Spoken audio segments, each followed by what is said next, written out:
నమస్కారం పెట్టడానికి రీజన్ కూడా చెప్తాను. మీ అందరికీ తెలిసిందే, పంచభూతాలు కలిపితే మన సంస్కారంతో పాటు పవిత్రత. వసుంధరాదేవి అది మా అమ్మ పేరండి, అంటే భూదేవి.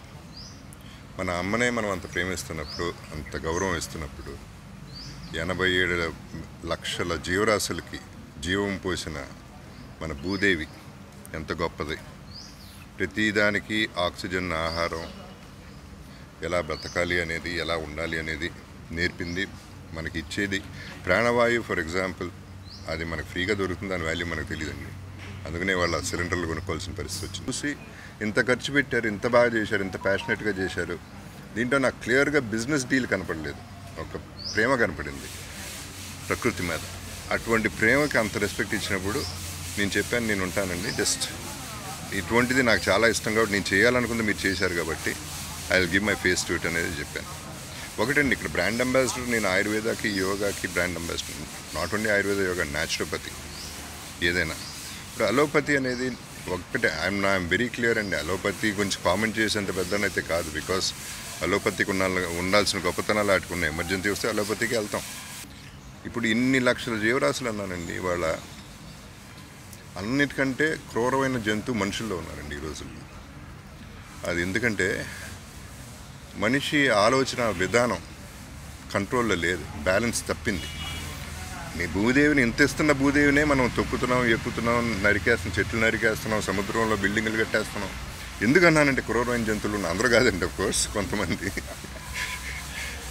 ఎందుకన్నానంటే బేసిక్లీ ఏ యానిమల్ అయినా, ఇప్పుడు ఒక పులిని తీసుకున్నా, ఏం తీసుకున్నా, దానికి ఆహారం, దానికి ఆకలి వేసినప్పుడు చంపి తింటుంది, అది సృష్టి, మనం ఏం చేయలేం. కానీ ఇక్కడ మనిషి ఒక్కడే మనసుంది ఒక మనిషికే, క్రియేట్ చేయగలడు, డిస్ట్రాయ్ చేయగలడు. మనం డిస్ట్రక్షన్కే వెళ్తున్నాం ఎక్కువ, అందుకనే వచ్చింది ఈ కరోనా.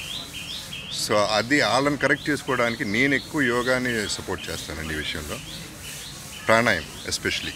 యోగా అంటే మీరు కష్టపడి స్ట్రెచ్చింగ్లు అవి చేయొద్దండి. 10 నిమిషాలు, పావు గంట రోజుకి మీతో పాటు మీరు ఉండండి, ప్రకృతితో పాటు మీరు కలయిక ఉండాలి.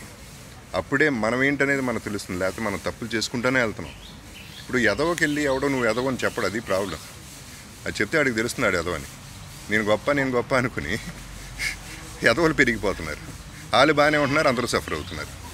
వెల్త్ బ్యాంక్, అందరూ వెల్త్ బ్యాంక్ మీద పడ్డారండి. అకౌంట్లు అన్నింటిలో ఓపెన్ చేశారు, అన్ని బ్యాంకుల్లో అకౌంట్లు ఉంటాయి, లక్షల కోట్లు, వేల కోట్లు ఉన్నాయి. హెల్త్ బ్యాంక్ పోతే వెల్త్ బ్యాంక్ ఎందుకు పనికి వస్తుంది అనేది మీరు ఒకసారి ఆలోచించండి. నాకు 10,000 ఎకరాలు ఉన్నాయంటాడు, అవి ఎక్కడే ఉంటాయి, నువ్వు వాతావు. So what are you finally, దేనికి పరిగెడుతున్నావు? నీకు నువ్వు టైం ఇవ్వకుండా ఎక్కడ పరిగెడుతున్నావు? దేనికి? తిండి తినడానికి టైం లేదు, మనిషిని తాగడానికి టైం లేదు, ప్రతిదానికి పరిగెడతానే ఉన్నావు. ఎక్కడ పరిగెడతావు? మనిషి ఎప్పుడు తృప్తిగా ఉంటాడు? పుట్టిన తర్వాత ఆడుకునేటప్పుడు కొంచెం పెద్దవాడినైతే బాగుండు, ఆ తర్వాత ఇంకొంచెం పెద్దవాడినైతే స్కూల్కి వెళ్తే బాగుండు, కాలేజ్కి వెళ్తే బాగుండు, నేను సంపాదిస్తే బాగుండు, పెళ్లి చేసుకుంటే బాగుండు, పిల్లలు బ్లా బ్లా బ్లా బ్లా బ్లా పోస్ట్పోన్ చేసేస్తున్నాడు హ్యాపీనెస్. ఇవన్నీ వస్తూనే ఉన్నాయి. ఫైనల్గా ఎప్పుడు బాగున్నాడు? ఫోటోలో నవ్వుతా అని ఉంటాడు, అప్పుడే మంచి ఫోటో తీస్తారు కాబట్టి. సో ఫైనల్గా మనిషి అప్పుడు హ్యాపీగా ఉంటున్నాడు. సో నేననేది లివ్ ఇన్ ద మూమెంట్. ఈ మూమెంట్ ఎంజాయ్ చేయాలంటే ఒక 10 నిమిషాలు. అండ్ కమింగ్ టు ఆయుర్వేద అండి, ముఖ్యంగా ఇది ఆయుర్వేద సెంటర్ కాబట్టి, నేను ప్రాణాయామం బాగా అంకితం కాబట్టి, నాకు ఇష్టం కాబట్టి. అంటే ఒక ఎగ్జాంపుల్ చెప్తానండి, నేను ఇవాళ బతుకున్నాను అంటే, ఇవాళ మీతో మాట్లాడుతున్నానంటే కేవలం ప్రాణాయామం నన్ను బతికించింది. అంటే మీకు ఇంతకుముందే తెలుసు, జగపతి సినిమాలో ఒక సిచ్యువేషన్ మొత్తం ఎక్స్ప్లెయిన్ చేసి బోర్ కొడుతుంది.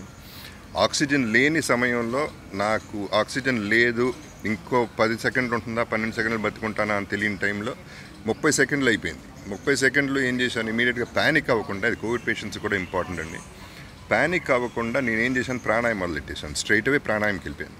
అంటే కొంచెం ఊపిరి తీసుకోవడం మొదలెట్టాను, ఒకేసారి వాడేయకుండా. సో అది బతికించింది. అంటే ఎంత గొప్పతో చూడండి. నేను బతుకున్నానంటే ఇక that is enough, that is good enough an example. Number 1, ఇది క్లీన్ ప్లేస్ అండి. First of all huge place. హైదరాబాద్లో నాకు తెలిసి ఇంతకంటే పెద్దది లేదు, అంత పెద్దది చేశారు, అంత ఖర్చు పెట్టి చేశారు. కంఫర్టబుల్గా ఉండే ప్లేసు. నేను కొట్టకల్కి రెగ్యులర్గా వెళ్ళే పేషెంట్ అంటే రెజ్యూనేషన్కి వెళ్ళేవాడిని. ఇప్పుడు ఎక్కడికి వెళ్ళవసలా, నేను ఎక్కడికి వస్తాను. ఎందుకంటే ఇటువంటి ప్లేస్ లేక నేను ఎక్కడికి వెళ్ళలేకపోతున్నాను, అక్కడికి వెళ్ళాల్సి వస్తాను. ఎక్కడికో ఎందుకు వెళ్ళాలి, మనం ఇక్కడే చేయొచ్చు అదే ప్రోడక్ట్ అనేది ఇక్కడ హైలైట్ అది. సో దీంతోపాటు ఆయన చెప్పినట్టు happy doctors day by the way doctor గారు. అంటే బేసిక్లీ ఆయన నేచర్ నాకు తెలుసండి, లక్ష్మీనారాయణ గారి నేచర్ నాకు తెలుసు, నేనేంటనేది నాకు తెలుసు. సో మేము చెప్పింది చేస్తాం అనేది వాళ్ళు ఖచ్చితంగా చెప్పారు కాబట్టి నేను నమ్ముతున్నానండి. దీంతోపాటు మనకి కలరీ అనేది మీకు తెలుసో తెలీదో నాకు తెలియదండి. ఆర్ట్ అది కూడా చోళా ఎంపైర్ నుంచి స్టార్ట్ అయింది. దాన్ని బ్రిటిష్ వాళ్ళు బ్యాన్ చేసిన ఆర్ట్ని స్పెషల్గా ఇక్కడ పెట్టాము. ఆశ్చర్యం ఏంటంటే అది ట్రీట్మెంట్, అది కూడా మసాజెస్ అండి. కాబట్టి ఆ కలరీ ఫైట్స్ చూసి నేను తీసుకొచ్చిన ఫ్రెండ్స్ 5-6 ఆడాళ్ళు అవ్వచ్చు మగాళ్ళు అవ్వచ్చు, మేము ఈ ఫైట్ నేర్చుకోవాలి అనే ఇంట్రెస్ట్ ఎక్కువ ఉంది. అంటే అది హిస్టరీ, ఇవన్నీ కూడా హిస్టరీ. మనం ఎక్కడి నుంచో ఓల్డ్ ఇస్ గోల్డ్ అనేది మీ అందరికీ తెలుసు.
ఛానల్ను సబ్స్క్రైబ్ చేయడం మర్చిపోవద్దు, గంట కొట్టడం అస్సలు మర్చిపోవద్దు.